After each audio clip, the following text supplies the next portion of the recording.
como são os pensamentos do toque? É importante que você entenda que é uma construção que se dá ao longo do tempo, por conta de ideias, fantasias e imagens obsessivas. Então, são alterações no tipo de pensamento que geralmente são obsessivos, mágicos e prolixos, tá? Então, são pensamentos que você não consegue tirar da cabeça, que vêm em forma de ideias, imagens ou necessidades imediatas, né, e irresistíveis, que costumam refletir um medo irracional, como uma carga afetiva muito forte, então quase sempre de natureza também sexual, agressiva ou religiosa, tá? Então esses pensamentos podem ser preocupações realistas ou não, geralmente são exageradas e são sentidas pela pessoa como intrusões inapropriadas e por isso causa tanta angústia e ansiedade, né? Então, no pensamento obsessivo, predominam ideias ou representações que, apesar do conteúdo absurdo ou repulsivo, eles se impõem à consciência de modo tão persistente e incontrolável. Então, por exemplo, no pensamento mágico, você sabe que não tem lógica, né, mas não consegue evitar. Tá? E no pensamento prolixo, por exemplo, você perde a objetividade e não sabe mais o que é essencial, o que é supérfluo. Então é interessante que a pessoa com toque, ela geralmente pensa que todo mundo, ela não, quer dizer, ela não pensa que as pessoas possam ter esse pensamento, né? A pessoa realmente acredita que só ela tem esses pensamentos. Então, assim, todos nós temos pensamentos bizarros, esquisitos em algum momento. Só que o que acontece? A maioria de nós observa o pensamento e segue a vida. Só que as pessoas que têm toque geralmente pensam que seus pensamentos são anormais, né? Então outras pessoas não pensam isso, deve ter algo de errado comigo. E elas geralmente pensam que os seus pensamentos são realmente perigosos. Então a pessoa pensa que só de imaginar uma certa realidade ou algo acontecendo, isso pode se tornar realidade. Então, se ela não consegue eliminar ou controlar essas imagens, haverá consequências terríveis, entende? Então, se eu penso que algo ruim pode acontecer, realmente vai acontecer. Então, e aí a gente sabe que não é porque a gente pensou que aquilo é verdade absoluta, né? Então, por isso é tão importante a gente confrontar os nossos pensamentos e não eliminá-los, né?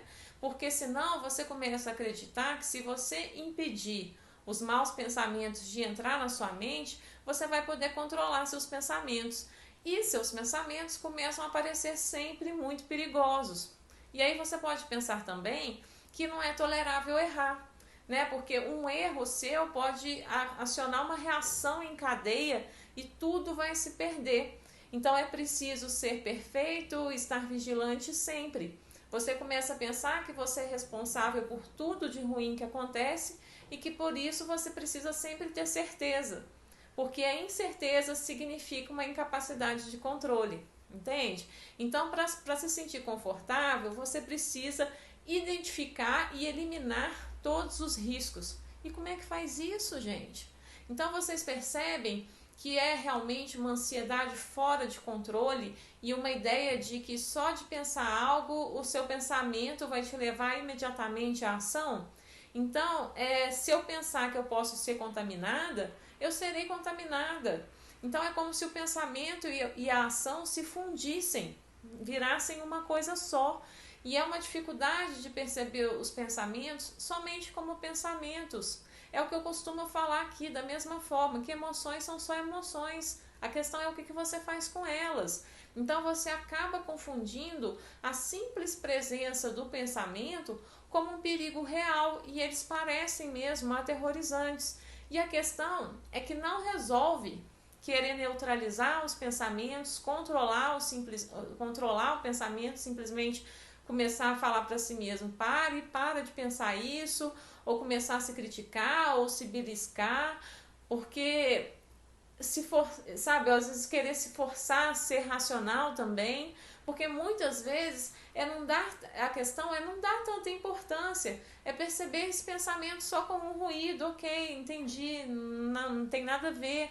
Então, É aquela coisa assim, olha eu com medo aqui de novo, olha eu ansioso aqui de novo. Então o erro é a sensação inflada de responsabilidade diante dos significados dos pensamentos ou fantasias que vêm na cabeça. Então é um medo, uma ansiedade desproporcional dos próprios pensamentos e sentimentos considerados negativos.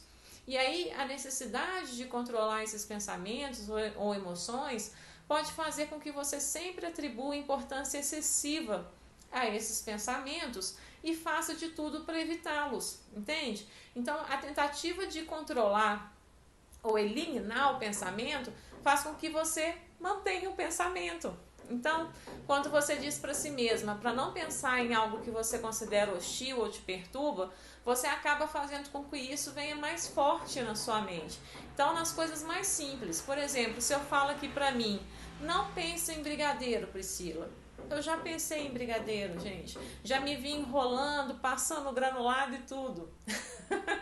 Entende? Então nossas mentes, elas são projetadas para nos fazer pensar sobre qualquer coisa importante ou urgente, inclusive ameaçadora. Então lembra que o que eu falo sempre, que a ansiedade é um mecanismo de defesa que nos prepara para a luta, para a fuga. Então querer acabar com ela ou com os pensamentos só reforça a nossa sensação de fracasso e a nossa falta de controle, entende? Ao aprender a lidar com a sua ansiedade que está desregulada, com esse alarme ligado por qualquer coisa, você vai diminuir o medo em relação a esses pensamentos e imagens que tanto te perturbam, entende? Então, se esse vídeo te ajudou, se ele fez sentido para você, curte o vídeo, me manda uma mensagem, tudo isso faz com que o vídeo chegue a mais pessoas que precisam de ajuda. Um abraço!